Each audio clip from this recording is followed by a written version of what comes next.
first started researching the ceremonial speech process, I was reading about the different kinds of speeches, and I thought the best type for me would be an inspirational type speech so that I could speak about my own tragedy, yet my greatest triumph.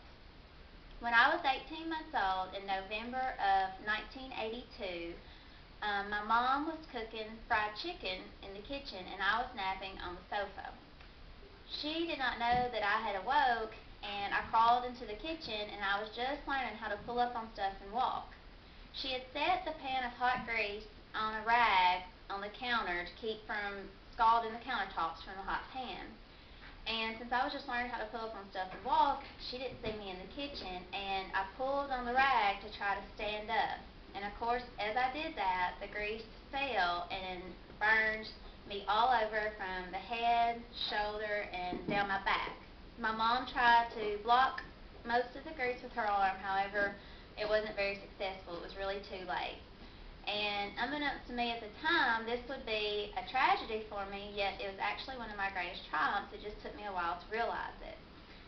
She immediately called 911 and placed me in a tub of hot water, which was the best thing you can do, or warm water, when someone's burned because it keeps the skin fresh. The ambulance came and took me to the hospital, and in the emergency room, the nurses there were being really rough, and they put me in more hot water. Of course, as a baby, it was just agonizing grief, and so my mom flipped out and started tearing up the emergency room equipment and cursing at all the nurses and everybody, so she had to be removed. And once the doctors realized the severity of the burns, they decided that I needed to be transported to the closest hospital with a burn unit. So the ambulance came, and because of my mother's acting out, she wasn't allowed to ride on the ambulance with me, so I was transported alone to the nearest hospital, which was 45 miles away. And once there, the doctors discovered that I had third-degree burns over 70% of my body. And I spent 3 months initially at the hospital, 3 months straight. Every day there were procedures done, soaking in the water to loosen the skin, and then sandpapering the burns off to get rid of all the dry skin. And this was a very painful process, and of course it was just very agonizing for me as an infant. So my mother couldn't stand to be in there with me, so my grandmother actually stayed with me the first 3 months because my mom couldn't even be around me. And I think she felt somewhat guilty, I don't know, but she just couldn't bear to be there. And I also, during the first 3 months, had skin grafts, which is where they take skin from one part of the body and move it to another to try to replace the scarring that was done. However, many of these weren't that successful. While in the hospital, my best friend that I made as a baby was a man that was actually a construction worker that had fell into a tar pit, and he was dressed like a mummy from head to toe. And if you'll recall, I was just learning how to pull up on stuff and walk when I was first burned, so I couldn't yet walk. And this man would come out every day, and the only thing that he had showing was his fingers, and he would stick his fingertip out, and I, as a baby, would hold onto his hand, and we'd walk up and down the long halls of the burn unit. And I actually learned how to walk in the hospital because I spent so much time there. And I finally was able to go home, yet this would not be the end of my bad experiences because, of course, as a child, you can imagine how hard it was for me to go to school because for the first few years, I didn't have any hair from the front part up. It was completely burned right here, and then I also had real bad scarring on my back and shoulder.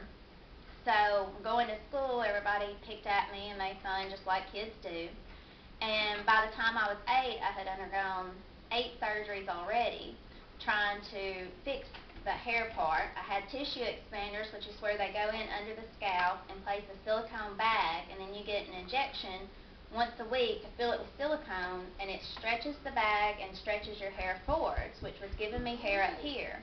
But I was still so self-conscious about it, and it also made your head swell up. The kids at school would make fun, call you a cone head, and different names, just making fun of you. And so I just always felt sorry for myself. I would never wear a bathing suit out in public because I was scared people would make fun of my burns. I was just always felt so ashamed. And I felt like this until I was 13. And when I was 13, I went to the Shriners Hospital in Galveston to where I was supposed to have my final surgery. And when there, I was just looking down, I wasn't really paying attention, and there was one little girl there who was having hair transplant, and she had just a few sprigs of blonde hair here and there, and she looked at her mom and she said, "I want to have hair like hers." And it was at that moment that I realized how lucky I was that it wasn't near as bad as I had thought it was. I was lucky that wasn't as bad as some of the other kids there. For instance, there were 2 twin girls that were burned from head to toe because their dad had set fire to their house with them in it. Or a little boy whose mom's boyfriend had burned him on purpose with a torch. It was just tragic things these kids have been through. And I just want you as listeners to help me. I would like to help these kids. I know what it's like to be there, and until you're in that situation, you can't really understand how upsetting and how hard it is and how ashamed and ugly you feel. And if you go through the burn ward, a lot of these kids won't even look at you just because they feel so ugly. So I would like to celebrate today my life, and this incident happened to me for a reason, and it has made me a better person. And I have so much heart and care for these kids, and it's what pushed me to want to do my career in nursing. And I would like you as listeners to help me, maybe volunteer sometime to go hand out bags or just go visit these kids and let me give them my story and show them, look, it's me, I made it, and you're going to be okay too. So today I celebrate my life and the life of all the other burn victims. Thank you.